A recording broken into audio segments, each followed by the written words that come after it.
सबीना के 40 चोर जो कहानी संग्रह है आपका, जिसमें 12 बेहतरीन कहानियां हैं, और उन कहानियों में खासतौर से एक कहानी चांद तारों की शतरंज, उस कहानी के लिए आपने बहुत सारे रिसर्च भी किए, जिस पर आपकी जो दोस्त, उर्दू जर्नलिस्ट जो दोस्त हैं अस्मा असलम जो है, उन्होंने कहा था, उन्होंने एक बड़ा इंटरेस्टिंग बात कही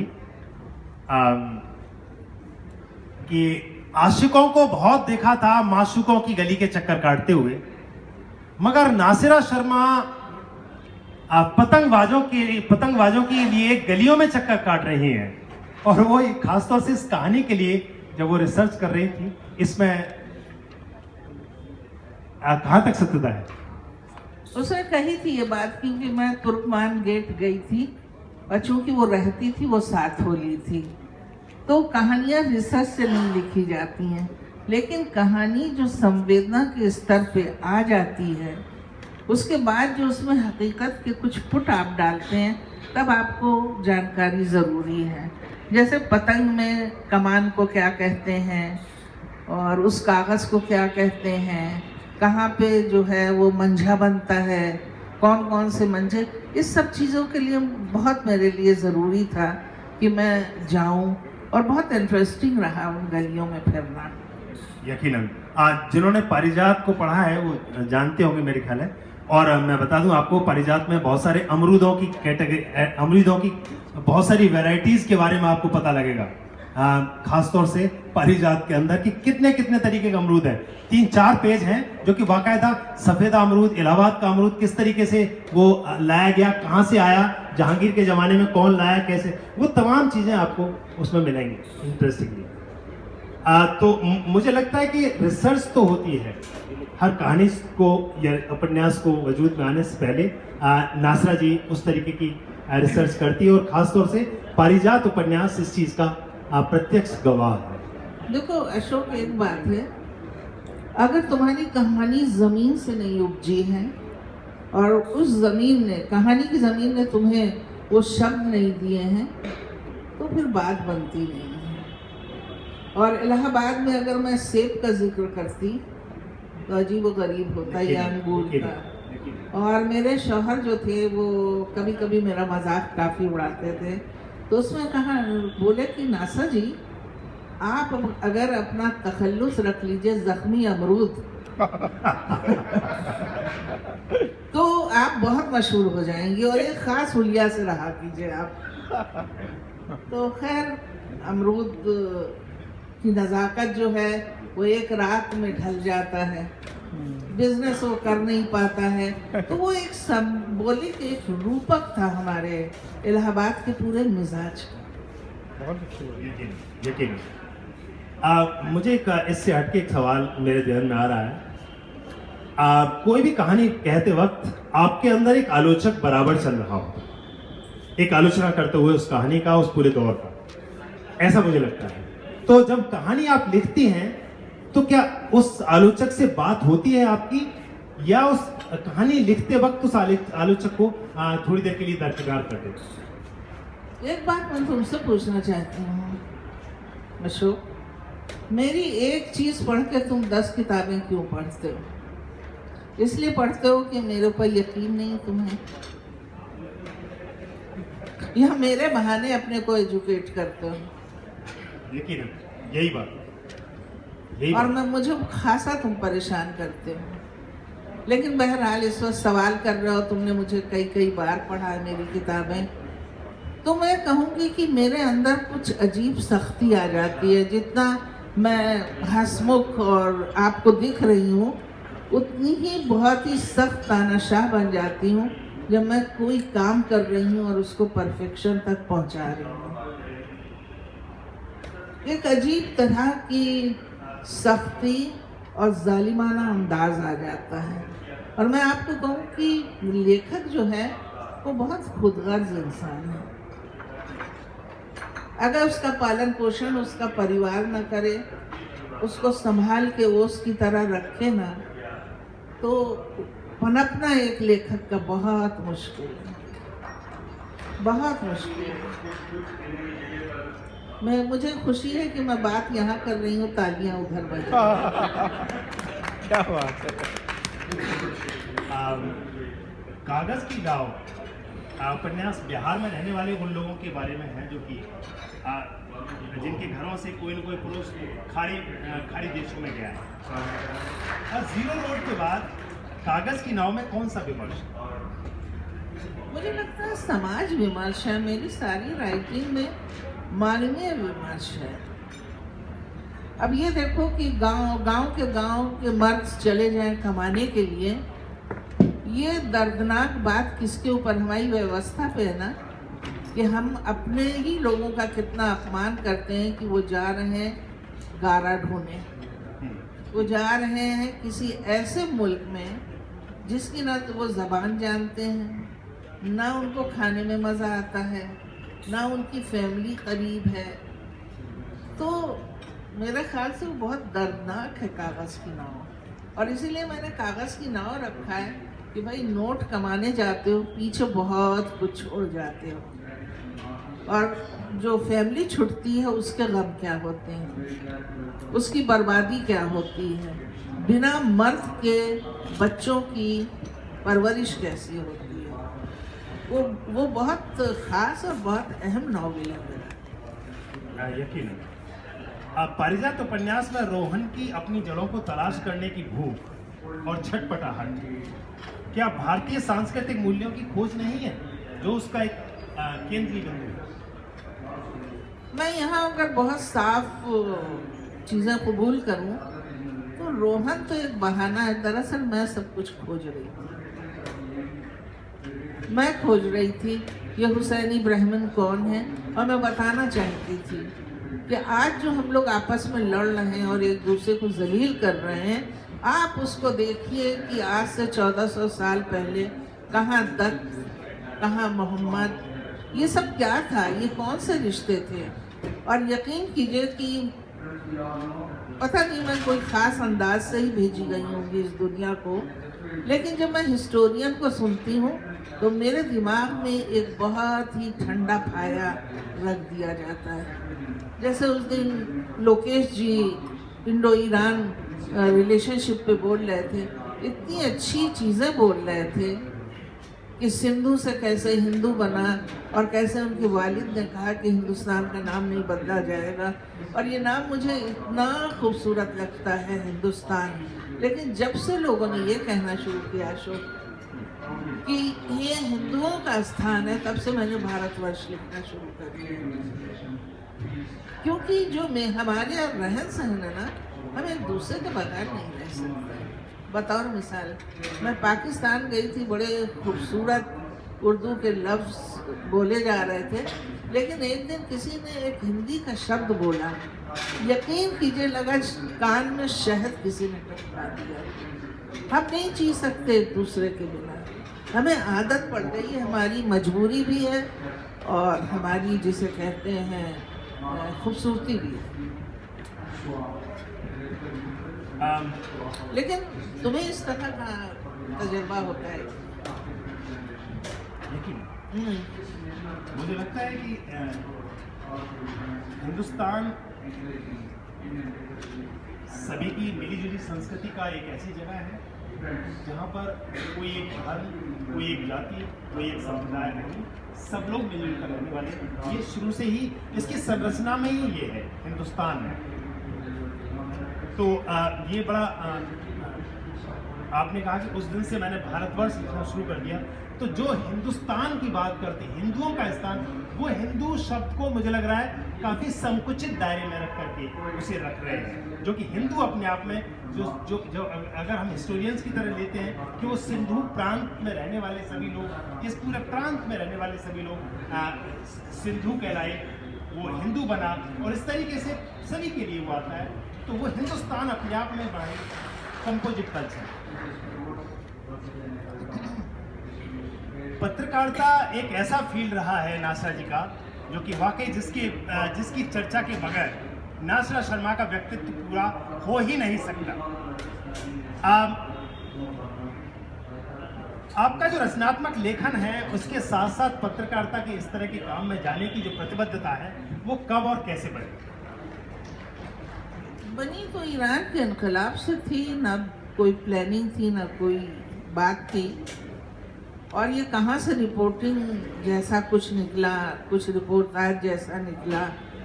एक्चुअली वो मेरा फुटाव का वक्त था, और इतने बड़े तजर्बे से मैंने कहा ना कि मैं क्वीन हूँ अनुभवों की, मैं महारानी हूँ। तो अब बताइए, कोई तुक तो नहीं था ना। ईरान के इनकलाब में मैं क्या कर रही हूँ? मैं 2 बच्चों की माँ थी, मेरे 2 छोटे छोटे बच्चे थे, और जेएनयू की फिजा थी जो जन्नत से बढ़ के थी। तो उसमें आप जाके कूद गई वहाँ की जलती हुई चीज़ में, और वो भी डिमांड में कि हमें लिखने की और बोलने की इजाज़त दी जाए। तो ये सब चीज़ें मेरे मासूमाना अंदाज से निकली। अशोक, सीरियसली कहती हूँ, मैं कुछ भी नहीं जानती थी ईरान कहाँ पे नक्शे में कहाँ पे है, वहाँ कौन लोग रहते हैं, हमें कुछ नहीं पता था।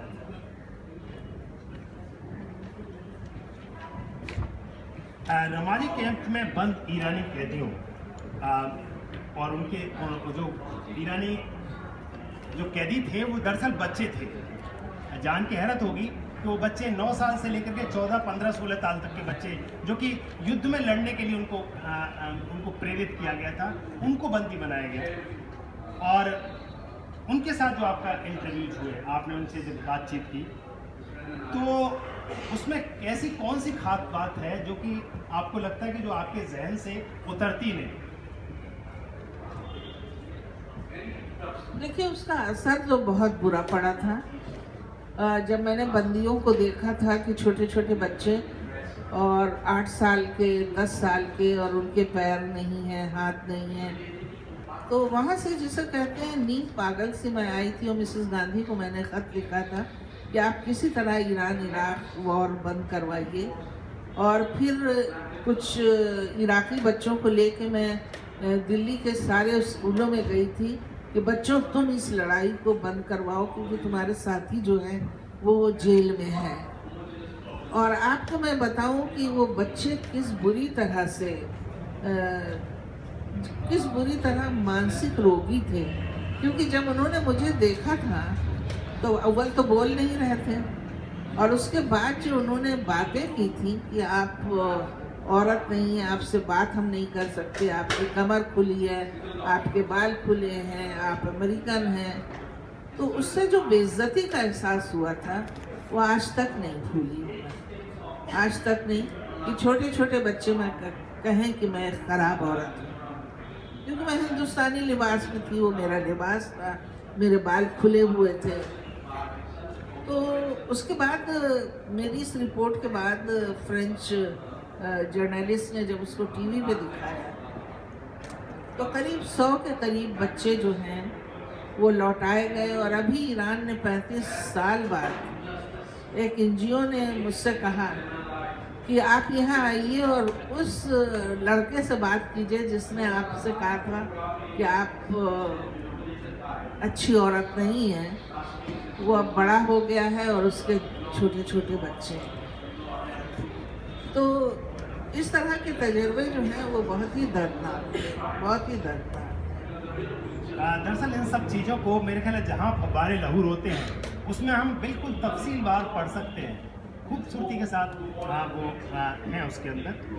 अब मुझे लगता है कि एक बार जब आपने इंटरव्यू लिया अयातुल्लाह ख़ुमैनी का, इटालियन पत्रकार ओरियाना फलाची, उन्होंने इंटरव्यू लिया था अयातुल्लाह ख़ुमैनी का जब अयातुल्लाह ख़ुमैनी पावर में नहीं थे, लेकिन आपने इंटरव्यू लिया जब अयातुल्लाह ख़ुमैनी पावर में आ गए। तो जो हश्र फलाची के साथ हुआ, अगर वो आपके साथ होता तो आपको कैसा लगता?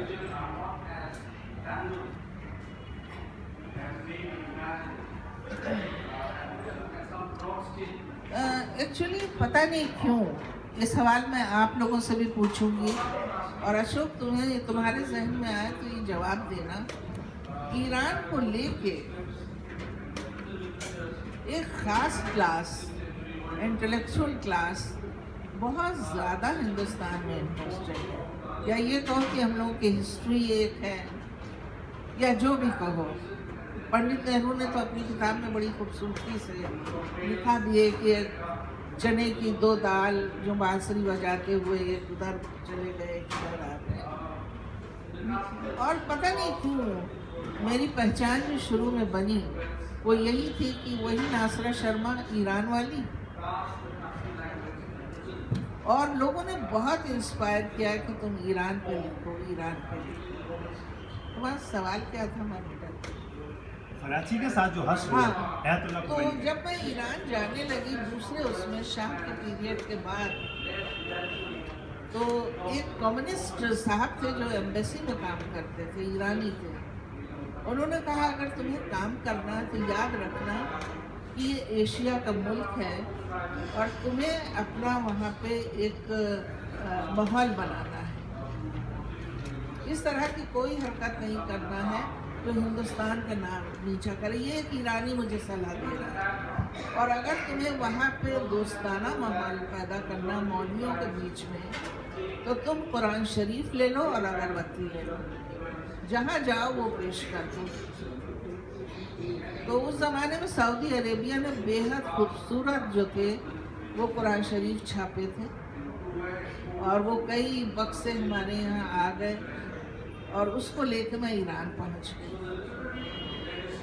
तो मानी बात है वहाँ मुझे एक पूरा बदन ढक के रखना पड़ता था।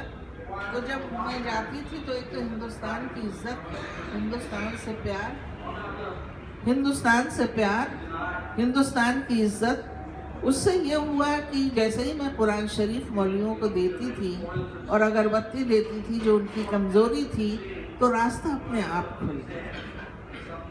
और खुमैनी साहब से जो मिलना ओरियाना फ्लाची का था, ओरियाना एक बहुत तेज़ तर्रार इटालियन बहुत ही अच्छी जर्नलिस्ट रही है। और जब वो खुमैनी साहब से मिली उस वक्त खुमैनी साहब को खुद ज़रूरत थी पत्रकारों की, क्योंकि वो पावर में उनको लाया जा रहा था। और कुछ उन्होंने हिजाब के बारे में कहा और ओरियाना फ्लाची वहाँ बैठी हुई थी। उन्होंने एकदम से अपनी जो चादर ओढ़े हुई थी वो उन्होंने फेंक दी और कुछ तिरछी होके कहा, क्या मैं बुरी औरत हूँ? बेहिजाब अगर मैं हुई तो क्या आप मुझे बुरी औरत कहेंगे? तो खुमैनी साहब ने बहुत सर झुका के कहा, इनको यहाँ से ले जाओ, इनकी उम्र बुरी औरत होने की गुजर गई। और उसके बाद जो है लोगों ने इतना बुरा माना कि ओरियाना जब इस इंटरव्यू के बाद दोबारा आई और पता चला लोगों को कि उस जहाज़ पे ओरियाना है, तो वो जहाज़ उतरने ही नहीं दिया गया तेहरान में। तो इन सब बातों की तरफ लोगों ने इशारा किया था कि तुम टच करके एक सनसनाहट पैदा करके एशिया के मुल्कों में इस तरह का काम ना करना। तो मेरे ख्याल से मैंने इस तरह तेज़ तर्रार सवाल किए जो लोग इंटरव्यू मेरा पढ़ें और अंदाज़ा करें कि मौलवियों से वो सवाल बहुत ही ख़तरनाक हो सकते थे। लेकिन उसमें एक बात ये भी थी कि एम्बेसी में हमारे जो एम्बेसडर थे उनसे ईरान के पहले जो प्राइम मिनिस्टर थे उन्होंने ये बात कही थी मेरे लिए कि she is very dignified lady. Farsi में उन्होंने कहा था, लेकिन उनकी सोच की जो धारा है वो हमसे मिलती नहीं। देखिए ये बात राइटिंग में आज के नौजवानों के लिए और हम सब के लिए बहुत ज़रूरी है कि आप जो है एतराज़ करें, लेकिन इस तरह एतराज़ न करें कि आपकी अपनी पर्सनैलिटी पे धब्बे आए और दूसरों पे कीचड़ उछले। और ये हो गया है कि अगर आप आज देखिए इतने सब लोग मुखर हो गए हैं और ऐसी सी बात कहने लगे हैं कि आपको शर्म आती है कि ये हमारे लोग हैं और हिंदुस्तानी लोग हैं जो एक दूसरे की इस तरह से सिर्फ कुछ फ़ायदों के लिए चीज़ें कर रहे हैं। तो मुझे लगता है कि ओरियाना फ्लाची वाली बात ना होती। लेकिन हाँ, ये फिल्म बार बार ईरान में दिखाई गई, मुझे बहुत बुरा भी कहा गया। लेकिन ये भी कहा गया कि तुम्हारी जान खतरे में है। 35 साल मैं ईरान नहीं गई। मेरी आखिरी सफ़र जो था वो 1900 मेरे ख्याल से 82 था। और उसके बाद अब ईरान एम्बेसी से जब वो आया तो खैर मैं गई, और उन सबको बहुत ताज्जुब हुआ क्योंकि ईरान से 3-4 लोग आए थे मेरा इंटरव्यू लेने। तो एम्बेसी वालों को इतना ताज्जुब हुआ कि हम यहाँ हैं, उस लेडी के बारे में पता नहीं जो ईरान पे काम करती है, और तुम लोग वहाँ से इंटरव्यू लेने आए। और जिस वजह से मेरी बेइज्जती इतनी की गई थी, उसी फिल्म को वो लोग दोबारा फोकस कर रहे थे। वो डॉक्यूमेंटेशन कर रहे थे कि कहाँ कहाँ पे। तो देखिए, राइटर को, अशोक कुछ भी कहो, राइटर जो है वो आइंदा की बात करता है, उसकी नज़र बहुत अच्छी है। मैंने अपनी राइटिंग में ईरान के माहौल में कम्युनिस्टों का बहुत साथ दिया था। मेरी आवाज़ पहुंच रही है या मैं हिल डुल रही हूँ? तो उसमें सारे हिंदुस्तान के सीपीएम और सीपीआई बड़े खुश हुए। जब मैं अफ़गानिस्तान गई और वहाँ पे मैंने देखा बहुत ज़्यादा जुल्म है और बहुत परेशानी, वहाँ मैंने जब कम्युनिस्ट पार्टी को क्रिटिसाइज़ किया तो यहाँ लोग नाराज़ हो गए, बाकायदा नाराज़ हो गए। तो मैंने ज़िंदगी में इतनी ज़्यादा लोगों की नाराज़गी, नफ़रत और दुश्मनी झेली अपनी राइटिंग को लेके कि मैं बता नहीं सकती हूँ। एक रशियन दोस्त थे हमारे, बहुत अच्छे, और इतने घरेलू हो गए थे डॉक्टर शर्मा और बच्चों से। जब उनके यहाँ पता चला कि मैंने इस तरह से रशिया को ईरान की पॉलिसी में क्रिटिसाइज़ किया है, तो उन्होंने आना बंद कर दिया था। तो एक दिन डॉक्टर शर्मा ने कहा था कि ये बताओ हम लोग क्या करें, तुम्हारी वजह से इतने घरेलू दोस्त हम लोग छोड़ देते हैं और उनकी याद आती है, और तुम जो हो इस तरह से खुल के लिख देती हो। लेकिन मैं ये बात कहूँगी कि डॉक्टर शर्मा ने कभी ये नहीं कहा कि आइंदा से मत लिखना। और मैं आपको बताऊं, मैंने बहुत कुछ खोया, तब जाके ये चीज़ें मैंने पाई हैं। अब ये चीज़ तौलने की है कि जो खोया था वो कीमती है, कि जो पाया वो कीमती था। लेकिन मैंने इतने अच्छे रिश्ते जो हैं, जिनके बहुत याद आती है, सिर्फ राइटिंग की वजह से मुझसे दूर हो गए। और एक ज़माने में तो ये था कि जिसको क्रिटिसाइज़ कीजिए वो मुझे केजीबी कहने लगता था, CIA कहने लगता था, बहुत तरह की बातें होती थी उस ज़माने में। पिछले साल मेरा फिलिस्तीन जाना हुआ जन्नत मंच के साथ। वहाँ पर नाकाबंदी और फौजियों के साथ, खासतौर से नाकाबंदी और फौजियों का जो बेसिकली मंजर देखा, जैनीन शहर में देखा ये सारी चीज़ें। तो जैतून के साए जो कहानी है नासिर शर्मा की, मुझे शिद्दत से याद आई। मैंने अपने एक दोस्त, फ्रीडम थिएटर के एक दोस्त ओसामा, जो उनका नाम है, उनका इंटरव्यू लिया। तो